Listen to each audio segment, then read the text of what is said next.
Hello friends, कैसे हैं आप सब। आज का जो टॉपिक है वो बहुत ही इंटरेस्टिंग टॉपिक है और लोग इसके बारे में ज़्यादा अवेयर नहीं है, ज़्यादा नहीं जानते हैं। तो हम उसके बारे में आज डिस्कस करेंगे, जिसका नाम है अर्थराइटिस। अर्थराइटिस मेनली दो टाइप का हो सकता है, रूमेटॉइड अर्थराइटिस एंड ऑस्टियोआर्थराइटिस। और इसका एक और जो टाइप है वो हम कंसिडर करते हैं गाउट। रूमेटॉइड अर्थराइटिस हम डिस्कस करेंगे। रूमेटॉइड अर्थराइटिस में जो हमारे स्मॉल जॉइंट्स होते हैं, जैसे कि रिस्ट वाला जॉइंट हो गया और ये अंगुलियों वाले जॉइंट हो गए, ये अफेक्ट होता है। जबकि ऑस्टियोआर्थराइटिस में आपके लार्ज जॉइंट अफेक्ट होंगे, जैसे कि एल्बो जॉइंट, नी जॉइंट, आपके घुटने का जॉइंट हो गया, या आपके पैर का जॉइंट हो गया, वो मेनली अफेक्ट होगा।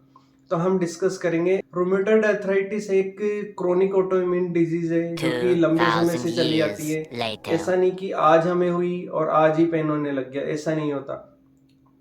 ये एक क्रोनिक डिजीज है जो कि बहुत ही लंबे समय से चलती है और आपको अफेक्ट करती है, लेकिन लोग इसके बारे में कम अवेयर हैं। तो हम इसके फर्स्टली साइन सिम्टम्स देखते हैं। साइन सिम्टम्स में मेनली ये किस एज ग्रुप को अफेक्ट कर, 40 और 60 की जिसकी एज है उनको ज़्यादा अफेक्ट करेगी ये। अगर आपके जॉइंट्स में पेन मोर देन 6 वीक हो रहा है या 6 वीक से ज़्यादा हो रहा है, तो हो सकता है आपको रूमेटॉइड अर्थराइटिस हो। रूमेटॉइड अर्थराइटिस आपके मेनली, जैसा कि मैंने बताया, कि स्मॉल जॉइंट्स को अफेक्ट करता है। स्मॉल जॉइंट्स में कौन से जॉइंट्स हो गए?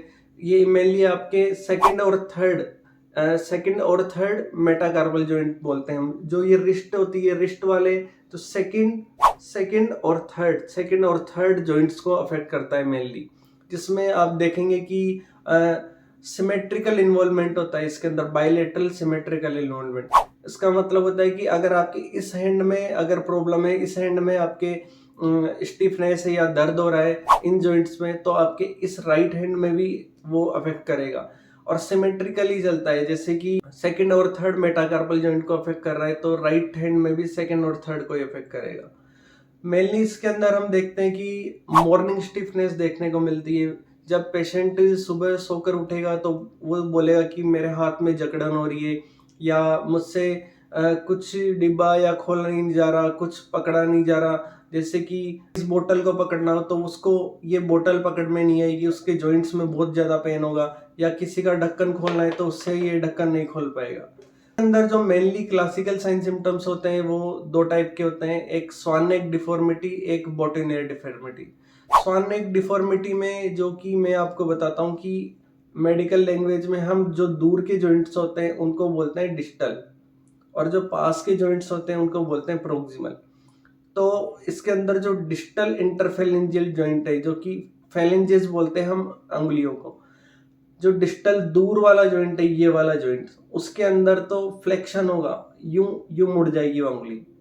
और जो प्रोक्सिमल पास वाला जॉइंट है उसके अंदर एक्सटेंशन होगा, वो अंगुली आपकी यूं, जैसा कि आप देख पा रहे हैं, इस टाइप में स्वान नेक डिफॉर्मिटी हम बोल सकते हैं, जैसा कि आप डायग्राम में भी देख सकते हैं। नेक्स्ट है इसके अंदर बोटोनियर डिफॉर्मिटी। बोटोनियर डिफॉर्मिटी स्वान नेक डिफॉर्मिटी की बिल्कुल ऑपोजिट है। उसके अंदर जो डिस्टल, जो दूर का जॉइंट है, उसके अंदर तो एक्सटेंशन हो जाएगा, वो ओपन हो जाएगी इस तरीके से। और जो पास वाला जॉइंट है, प्रोक्सिमल इंटरफेरेंजियल जॉइंट, उसके अंदर फ्लेक्शन हो जाएगा, इस टाइप में फ्लेक्शन। ये इसको फ्लेक्शन बोलते हैं, इसको एक्सटेंशन बोलते हैं। तो ये दोनों एक क्लासिकल सिम्टम है। पेशेंट फील करेगा कि सर मुझे फैटिग हो रहा है, थकान हो रही है, या फीवर भी कभी कभी देखने को मिल सकता है। भूख कम लगना, भूख भी इसके अंदर कम लग सकती है पेशेंट को।